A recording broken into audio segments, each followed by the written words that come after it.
जय हिंद। मैं Naveen Kumar Singh, director platform education centre private limited Patna. Actually मैं आज मेरे साथ अभिषेक है और बड़ा इसका रोचक बैकग्राउंड भी है, बायोडाटा, और इसके अलावा जीवन में इसने बहुत संघर्ष किया। और सारे बच्चे संघर्ष करते हैं, लेकिन लगातार संघर्ष के करते रहने के कारण बहुत चीज़ इसको सीखने को भी मिला और बहुत ईमानदारी पूर्वक आत्मसात भी किया और बहुत ज़्यादा स्ट्रगल किया। और अगर इसके बैकग्राउंड की चर्चा करें, बायोडाटा की चर्चा करें, पहले बायोडाटा की चर्चा कर लेना ज़रूरी है कि किस तरह के बायोडाटा, इतने अच्छे बायोडाटा होने के बावजूद गवर्नमेंट जॉब की लालसा में कितना एक्स्ट्रा डिग्री भी लिए और लगातार उसके लिए प्रयासरत रहे और लगातार असफलताओं के बावजूद कहने का ये मतलब है कम से कम 2530 एग्ज़ाम दिया और कुछ एक मार्क्स से फाइनल सिलेक्शन नहीं हो पा रहा था, लेकिन लगातार स्ट्रगल करते रहा, तब जा करके फाइनली इसका सिलेक्शन हुआ। आप में से बहुत सारे ऐसे बच्चे हैं कि 2, 4, 5 एग्ज़ाम में नहीं जब होता है फ्रस्ट्रेट हो जाते हैं, डिमोटिवेट हो जाते हैं कि अब हमको लगता है कि तैयारी ही छोड़ देंगे, अब क्या करें नहीं करें। 1 साल 2 साल तैयारी करते हैं, पूरी तरीके से आप बैक हो जाते हैं कि अब निराश हो जाते हैं, हताश हो जाते हैं। लेकिन हमको लगता है कि अगर इस इंटरव्यू को आप लास्ट तक देखते हैं तो निश्चित रूप से आपको भी आगे बढ़ने के लिए एक ईमानदार प्रयास क्या होना चाहिए, ज़रूर कुछ सीखने को मिलेगा और मोटिवेट भी आप होंगे और लगातार मेहनत करके आप उस मुकाम को हासिल कर सकते हैं, जिस तरीके से अभिषेक अभी इस मुकाम को हासिल किया। अभिषेक के बारे में बता देना चाहते हैं कि इसका अभी फाइनल सिलेक्शन जो हुआ है आरआरबी पटना के अंतर्गत गार्ड पोस्ट पर हुआ है लेवल 5 में, और इसके अलावा ग्रुप डी में भी फाइनल सिलेक्शन हुआ, लेकिन तो ग्रुप डी तो जॉब करना नहीं है, गार्ड का जॉब करना है। और पिछले बार एएलपी जो 2018 की वैकेंसी आई थी उसमें भी पीटी हुआ था, मेंस हुआ था, साइको में मामला गड़बड़ हुआ। और पिछले बार 2018 के ग्रुप डी में भी अच्छे मार्क्स रहने के बावजूद फिजिकल में कुछ सेकेंड से इसका फिजिकल में नहीं फाइनल हो पाया था। तो सबसे पहले इसके हम क्वालिफिकेशन के बारे में बता देना चाहते हैं अभिषेक के कि मैकेनिकल से बीटेक है, यानी इंजीनियरिंग बैकग्राउंड से है। इसके बाद एमटेक भी किया और जल्दी जॉब पाने के लिए आईटीआई भी किया वेल्डर ट्रेड से। इसके अलावा और जॉब के सिक्योरिटी के लिए बिलीव यानी कि बैचलर ऑफ लाइब्रेरी साइंस भी किया। तो ये तो इसका क्वालिफिकेशन हुआ। अगर इसके फैमिली के बारे में अगर हम बात करना चाहें, बताना चाहें, तो फैमिली में जितने भी इसके मेंबर हैं सब गवर्नमेंट जॉब में हैं, सारे के सारे लगभग। फादर की बात करें स्टेशन मैनेजर पटना जंक्शन पर हैं, मदर की बात करें गवर्नमेंट टीचर रही हैं, सिस्टर की बात करें तो एक सिस्टर इसका एसएसए इन ईपीएफओ में है, जॉब कर रही है। दूसरी सिस्टर सीए फाइनलिस्ट है। तीसरी सिस्टर एलएलबी फाइनल ईयर में है, आप देख सकते हैं। इसके नाना जी असिस्टेंट कमिश्नर रहे हैं, कमिश्नरी ऑफिस में असिस्टेंट रहे हैं। ग्रैंड मदर नानी इनकी प्रिंसिपल गवर्नमेंट स्कूल में रही हैं। ग्रैंड फादर इलेक्ट्रिसिटी विभाग में एसडीओ रहे हैं।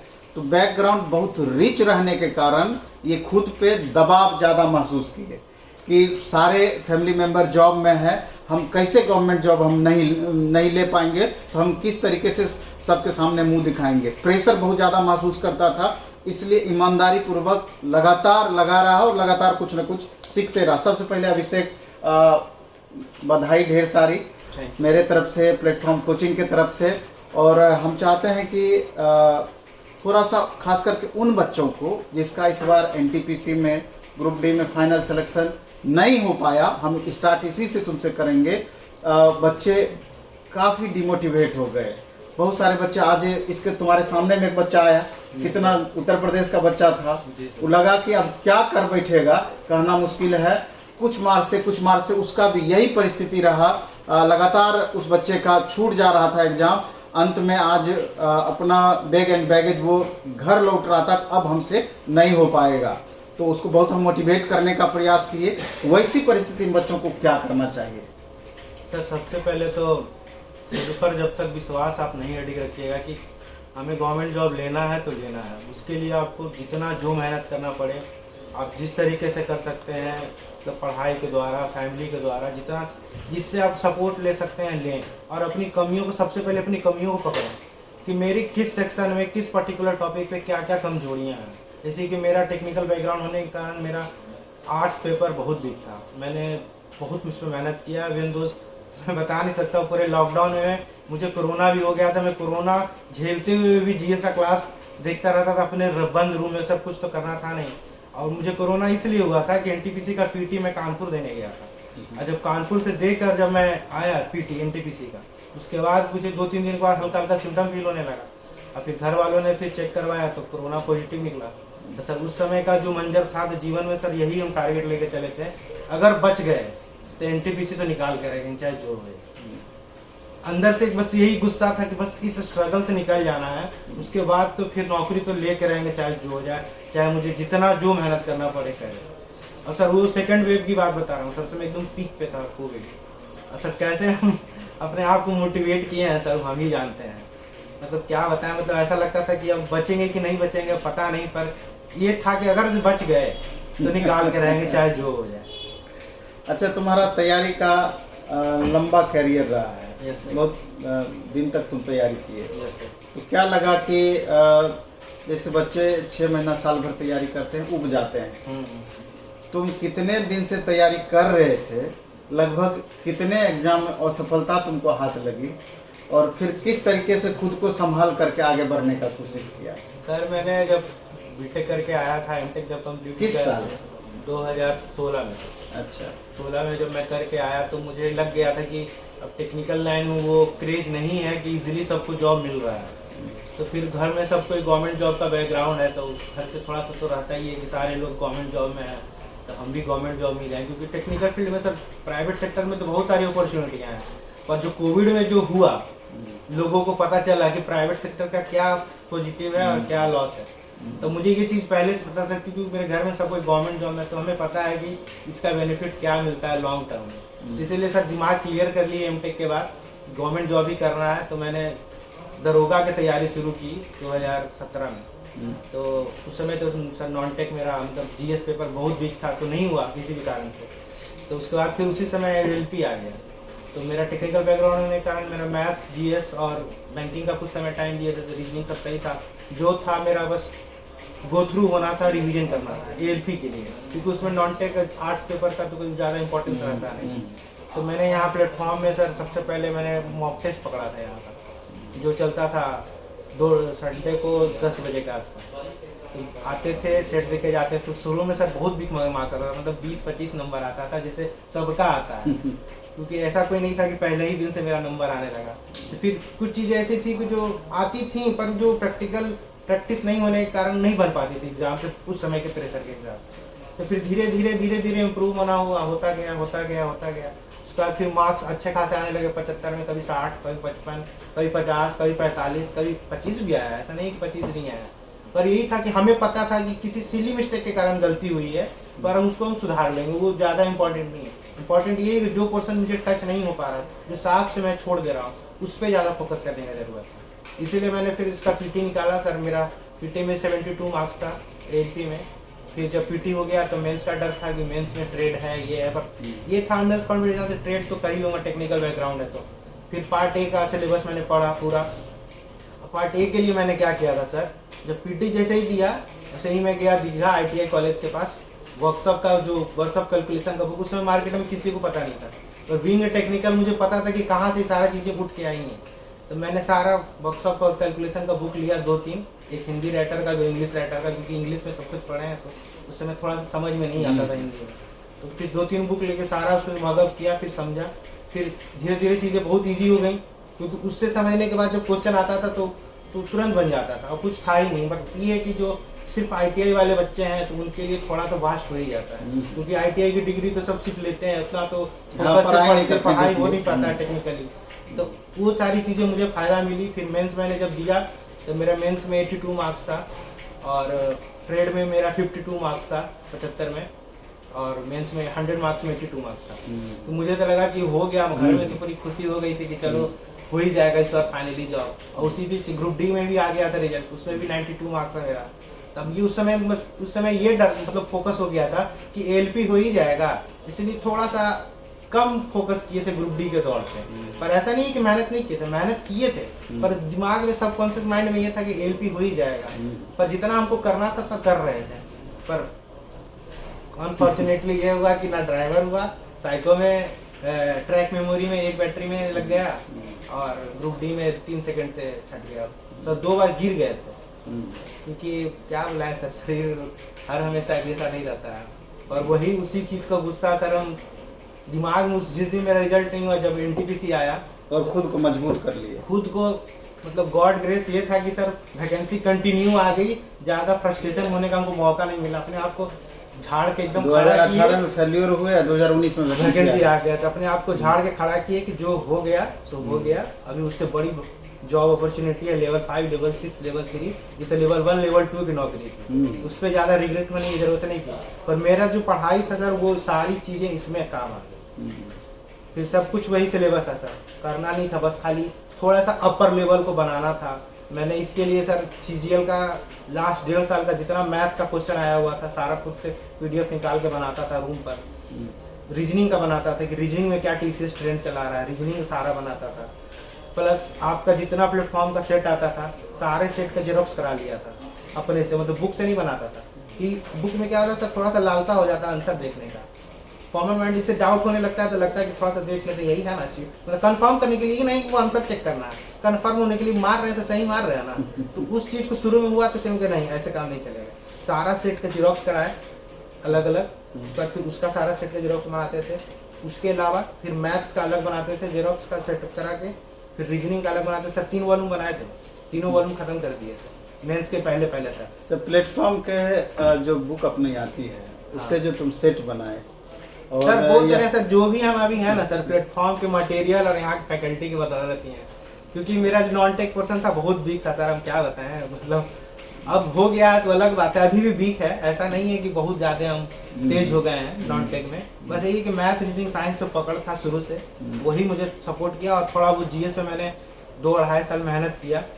क्योंकि अभी है क्या कि जैसे हमको लगता है कि बहुत सारे बच्चों को, खास करके एलपी वाले बच्चों के लिए हम बोल रहे हैं कि उनको लगता है कि हमको चूँकि इस बार फेल्योर हुए हैं, एनटीपीसी नहीं हुआ, ग्रुप डी नहीं हुआ, आगे एलपी का एग्ज़ाम देना है, कैसे पढ़ें, क्या पढ़ें, प्रैक्टिस हमको क्या चीज़ का मैक्सिमम करना चाहिए। तो हमको रेलवे के संदर्भ में लगता है कि अभी सबसे ज़्यादा बच्चों को फ़ायदा इस बार का जो एनटीपीसी का क्वेश्चन, अगर उसको पीटी का मेंस का मिल जाता है, उसको अच्छे से बनाए, ग्रुप डी के पूछे हुए क्वेश्चन को बनाए, तब जा कर के एलपी के क्वेश्चन को बनाए, तो हमको लगता है कि ज़्यादा फायदा इसका करेगा, चूँकि वो करंट पैटर्न उसको ज्ञात होगा इससे। एनटीपीसी के पीटी के लिए सर ग्रुप डी का जो 18 वाला जो मैथ्स रीजनिंग का था ना सर, पूरा हम बनाया है, 3-4 वॉल्यूम था, सारा मैथ्स रीजनिंग उसमें बनाया पीटी के लिए, एनटीपीसी पीटी के लिए। प्लस आपका 3-4 वॉल्यूम जो आया था सारा एक सेट बनाया। प्लस यहाँ जो क्लास टेस्ट होता था संडे और 2 दिन होता था, वो भी सारा बनाया, सारा एनालिसिस किए। फिर यहाँ पे डिस्कशन आके क्लास करते थे 2 घंटा 3 घंटा, तब जाके सर फिर अंदर से कॉन्फिडेंस आना। कॉन्फिडेंस तब आया जब मैं यहाँ टेस्ट देता था, तो उस समय 700, 800 या 900 लड़कों की भीड़ में कभी 80 रैंक आता था, कभी 50 आता था पीटी के समय। तो एक अंदर से इनसिक्योरिटी रहता था कि पटना बोर्ड भरे थे। पटना बोर्ड भरने का रीजन था सर कि थोड़ा सा घर से थोड़ा ज़्यादा अटैचमेंट है घर वालों के प्रति, इसीलिए सोचे कि दूर जाके हमको फिर बाद में आना ही है, तो फिर हम क्यों ना अभी वो 5 नंबर 10 नंबर का मेहनत एक्स्ट्रा लगा लें। फिर बाद में जो अभी जो भाई बहनों का दूसरे बोर्ड में हो गया है, उनकी मेंटेलिटी और जो जद्दोजहद में लगे हुए होंगे कि कैसे भी घर जाना है या एक दिन की छुट्टी मिलेगी, तो कहाँ से वो आ पाएंगे, आने जाने में ही 2 दिन लग जाएगा दूसरे बोर्ड में। तो यही एक जिद था सर कि लेंगे तो पटना बोर्ड में ही लेंगे, नहीं तो नहीं लेंगे। वर्तमान समय में कई तरह की समस्याएं हैं जिससे बच्चे जूझ रहे हैं। एक तो सबसे बड़ा है कि वैकेंसी का, अनफॉर्चुनेटली तुम देखेगा कि 4 साल प्लस हो चुका है, अभी तक वैकेंसी नई नहीं दी है, और हमको लगता है कि अगस्त से पहले हमको थोड़ा उम्मीद भी कम लगता है कि वैकेंसी देगी। तो स्वाभाविक है कि एक बार अगर बच्चे का सिलेक्शन नहीं हुआ तो अगले 4 साल उनको वेट करना होता है। और मैक्सिमम बच्चे जो रेलवे का तैयारी करते हैं, निम्न मध्यम वर्गीय या साधारण परिवार के बच्चे तैयारी करते हैं, तो उन बच्चों का भी परेशानी जायज़ है कि कितने दिन उनके गार्जियन सफ़र कर पाएंगे, उसको ढो पाएंगे, और कितने दिन बच्चे इसमें लगे रह पाएंगे। तो स्पेशली जो जुझारू बच्चे हैं वो तो ट्यूशन पढ़ा करके जैसे भी होता है उस लायक खुद को तैयार करते हैं, उचित माहौल बनाते हैं और लगे हुए रहते हैं, तब जा कर के जॉब लेकर के वो दिखाते हैं। तो मेरा कहना यही है कि अगर गार्जियन सक्षम है तो ठीक है, गार्जियन के हिसाब से आप तैयारी करें, और अगर गार्जियन बहुत ज़्यादा सक्षम नहीं है तो आपके पास ऑप्शन ही क्या है। लेकिन अपना रास्ता आप खुद तैयार करने का प्रयास करें। अभी काम की कमी नहीं है, आप 2-4-5 बच्चे को ट्यूशन भी पढ़ा देंगे तो 3-4 हज़ार रुपये आपके पास आ जाएगा, जो खुद के लिए आपका खुद के मेंटेनेंस के लिए काफ़ी है। जिसको आगे बढ़ना है, जिसको कुछ करना है, तो ये अर्थ बहुत हद तक बाधा अभी वर्तमान समय में नहीं पहुंचा सकती है आपको, लेकिन उसके लिए लगातार आपको स्ट्रगल करते रहना पड़ेगा। और हम तुमसे लास्ट में जानना चाहते हैं, जैसा कि हम शुरू में भी ये प्रश्न किए थे तुमसे, कि एक बार तुम अपने तरफ से उन डिमोटिवेट होते हुए बच्चों के लिए कुछ संदेश दो, जिसको आगे एग्ज़ाम देना चाहिए, सीरियसली देना चाहिए, लेकिन अभी चूँकि लगातार असफलताओं के बावजूद पूरी तरीके से फ्रस्ट्रेट हो चुके हैं। सर सबसे पहला बात तो हम अभी 1 महीना पहले तक हम भी उसी स्ट्रगल से जूझ रहे थे, इसीलिए तुमको ये बात हम बोले। तो सर सबसे पहले चीज़ है कि अपने ऊपर विश्वास रखिए भाई। अब विश्वास तभी आएगा जब अपने आप को लगेगा आप मेहनत कर रहे हैं। आप ईमानदारी से, ये दुनिया की कोई शक्ति आपको बता नहीं सकती कि आप मेहनत कर रहे हैं नहीं कर रहे हैं। वो सिर्फ आपको सेल्फ असेसमेंट ही बता सकता है कि हाँ हम पॉजिटिव और सही डायरेक्शन में मेहनत कर रहे हैं कि नहीं कर रहे हैं। वो आपके कुछ टूल्स हैं, जैसे 2-3-4 चीज़ें, इनसे आप अपने आप को एनालाइज कर सकते हैं। आप अपना देखिए कि टाइम, आप दिन भर में कितना टाइम दे रहे हैं पढ़ने के लिए। मॉक जब बना रहे हैं तो आप मॉक छोड़ के बीच में अपना घर का काम कर रहे हैं कि मॉक पूरा कंप्लीट करने के बाद, उसका डिस्कशन देखने के बाद कोई दूसरा काम कर रहे हैं। ये सारी चीज़ें आपको खुद से पकड़ने की चीज़ें हैं कि हम पॉजिटिव वे में जा रहे हैं। अच्छा, एक बात हम रोकना चाहेंगे कि जैसे अभी मैक्सिमम ऐसे बच्चे हैं कि जिनका सारा कुछ पढ़ा हुआ है, आगे एलपी की वैकेंसी आने वाली है, अन्य पोस्ट की वैकेंसी आने वाली है, उन बच्चों को क्या तुम्हारा सजेशन होगा कि अपना प्रिपरेशन और बेहतर किस तरीके से बना कर रखें? क्योंकि 50 लाख से कम बच्चे फॉर्म इस बार नहीं भरेंगे एलपी में, तो स्वाभाविक है कि कट ऑफ भी ज़्यादा रहने की संभावना है। तो उन बच्चों के लिए क्या सजेशन होगा, कैसे खुद को और खुद के परफॉर्मेंस को बेहतर करते चले जाएंगे एग्जाम तक में? सर देखिए, जो पुराने स्टूडेंट हैं उनका तो मोर और लेस 80% सिलेबस तो कवर ही है। तो उनकी सबसे बड़ी 2-3 चीज़ें कि एक तो प्रैक्टिस को मेंटेन रखें, और मार्केट में जो नया कंटेंट आता है ऑथराइज, मतलब नॉर्मल ऑथर के नहीं, कोई भी पब्लिशर का जो ऑथराइज कंटेंट आता है, जो अभी मार्केट में नया चल रहा है। क्यों? क्योंकि देखिए कुछ चीज़ें ऐसी हैं कि सारे स्टूडेंट हर एरिया में, हर स्टेट में अलग अलग कंटेंट मटेरियल ट्रैवल करता है। अब से बिहार का कंटेंट थोड़ा सा अलग है, यूपी का कंटेंट थोड़ा सा अलग है, साउथ का कंटेंट थोड़ा सा अलग है। तो उन चीज़ों को एक्सप्लोर करने का ऑप्शन हमारे पास अब आ गया है, क्योंकि ऑनलाइन मटेरियल हमारे पास है। और इंग्लिश मीडियम स्टूडेंट हम लोग को ये एज मिल जाता है कि हम लोग ऑल ओवर इंडिया में जितना कंटेंट है, हम सारा कंटेंट को देख के एक बार टैली करा लेते हैं कि जो मेरा कंटेंट है उसके कंटेंट में इंग्लिश मीडियम वाले बच्चों के लिए मटेरियल के बारे में थोड़ा बता दो कि उसके लिए बहुत बच्चों को फोन आता है कि सर आपका मटेरियल तो हिंदी मीडियम में कंप्लीट रहता है, इंग्लिश मीडियम वाले बच्चे क्या करें, थोड़ा उसके लिए? इंग्लिश मीडियम के लिए सर हम एक तो सब्जेक्ट वाइज अड्डा का कुछ कंटेंट आता था, रीजनिंग और मैथ्स के लिए, ऑनलाइन मॉक के लिए, और आर्ट्स और जीएस के लिए हमारा एक आता था स्टडी आईक्यू मैंने सारा कोर्स अवेल किया था। उसका सारा कंटेंट इंग्लिश और हिंदी बाइलिंगुअल आता है। तो इससे कुछ चीज़ें हैं कि हिंदी में थोड़ी समझ में आती है, कुछ चीज़ें हैं कि प्योर इंग्लिश में समझ में आती है। तो उसका बेनिफिट हमको स्टडी आईक्यू से मिल जाता था। टेस्ट तो हम लगभग बाइलिंगुअल अब कर दिए। हाँ, बाद में सर यहाँ तो सब बाइलिंगुअल होने लगा। तो फिर अब क्या हुआ ना सर कि एलपी से देते थे तब हिंदी का आदत हो गया, तब दिक्कत नहीं होता था। पर यही है कि वो मिल जाता था तो थोड़ा और जल्दी समझ में आ जाता था। कुछ वर्ड ऐसा होता है कि हम लोग को नहीं समझ में आता है कभी कभी, पर वो भी आ जाता था पूरे सेंटेंस के या क्वेश्चन के कंटेंट के समझने से। यही है कि इंग्लिश के लिए आपको खुद से कुछ, जैसे कोई भी मेरे कहने पे किसी भी फैकल्टी पे विश्वास नहीं करिए, आप खुद से कम उसका ऑनलाइन वीडियो पे क्लास करिए, खुद सेटिस्फाइड हुई कि हाँ उसके पढ़ाने का जो लैंग्वेज है, जो तरीका आपको अगर समझ में आ रहा है, तब जाके आप उस पर विश्वास करिए, तब जाके उसका कोर्स परचेज कीजिए। ये नहीं कि वो कोई हमको सजेस्ट कर दिया हम सीधा जाके ले लिए, फिर आप खुद बेवकूफ़ बन जाइएगा अपने आप में, क्योंकि समझने का स्तर सबका अपना अलग अलग होता है। किसी को चीज़ें इजी में समझ में आती है, किसी को मतलब फैकल्टी पे भी डिपेंड करता है कि उसके पढ़ाने का तरीका क्या है, और उस पर डिपेंड करता है आपका पीछे का बैकग्राउंड, आपने किस तरीके से क्लास 10 से लेके या जहाँ तक आप हैं वहाँ पे आप कैसे पढ़े हैं। अब कोई चीज़ें हाई लेवल पे जैसे कि CGL लेवल की चीज़ें अगर मैथ्स में अगर बात कर ले तो वो सर वो बेसिक फार्मूला आपको नहीं बताएंगे, वो डायरेक्ट बताएंगे कि यहाँ के बाद यहाँ आएगा, यहाँ के बाद यहाँ आएगा। पर जब तक आपको पीछे का बेसिक आपको पहले से नहीं पता रहेगा तो आपको फिर वो समझ भी नहीं आएगा, फिर आपको ये मास्टर को पढ़ाने नहीं आता या खराब मास्टर है। पर आपका अपना जब तक बेसिक नहीं रहेगा उस पर डिपेंड करता है कि आपको किस लेवल के फैकल्टी से पढ़ाना है। प्लेटफॉर्म में फाउंडेशन लेवल पर इधर बहुत बदलाव किया गया है। जी सर। कंटेंट में बहुत बदलाव किया गया है, पढ़ाने के तरीकों में बहुत बदलाव किया गया है। तो थोड़ा उन बच्चों के लिए जो कि अभी तैयारी स्टार्ट ही करना चाहते हैं, थोड़ा सा प्लेटफॉर्म के बारे में कुछ। सर रेलवे के लिए अगर हम कहें ना, अगर मेरे नज़र में being a citizen of Bihar, इससे बड़ा कोई फैकल्टी और फैसिलिटी कहीं नहीं मिलेगा। हम जो हैं आज रेलवे के फील्ड में सर के बदौलत हैं, कोचिंग प्लेटफॉर्म कोचिंग के बदौलत है, क्योंकि सर हम जानते हैं अपना लेवल, मेरा क्या लेवल था उस समय और अभी का लेवल क्या है। बस यहाँ के सिस्टम को मैंने फॉलो किया, टेस्ट सीरीज पकड़ा, फिर सेपरेट मैथ का टेस्ट RK सिंह सर का फिर समय करते थे, फिर रोशन सर का करते थे, फिर रीजनिंग में सर तो अमित सर का करते थे।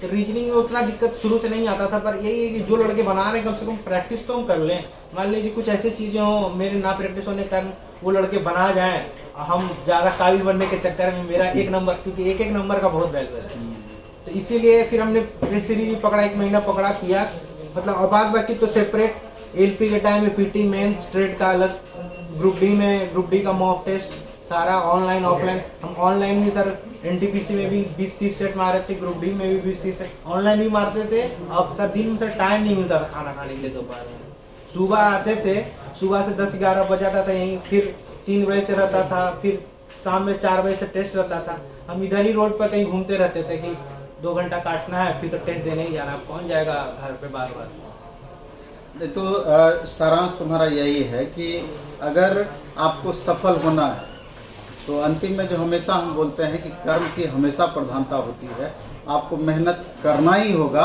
मेहनत का कोई विकल्प नहीं है। इसलिए अगर जो भी अभी आप असफल रहे हैं तो उस कमियों को पहचानना है कि कहाँ पर हमको प्रॉब्लम रहा जिसके वजह से हमारा रिजल्ट रुका है या जिसके वजह से कुछ 1 मार्क्स कम आया है। 3 बातों पर ध्यान दे करके भविष्य में बेहतर किया जा सकता है, लेकिन मेहनत आपको करना होगा, उससे आप बच नहीं सकते हैं। क्या? जी सर, मेहनत ही आपको बचा सकता है। अगर किसी का दिमाग ज़्यादा तेज है तो आप उसको मेहनत से ही बीट कर सकते हैं। बस तो चलिए इस वीडियो में इतना ही रखेंगे। धन्यवाद अभिषेक, और हमको उम्मीद है कि ये वीडियो आपको पसंद आएगा। धन्यवाद।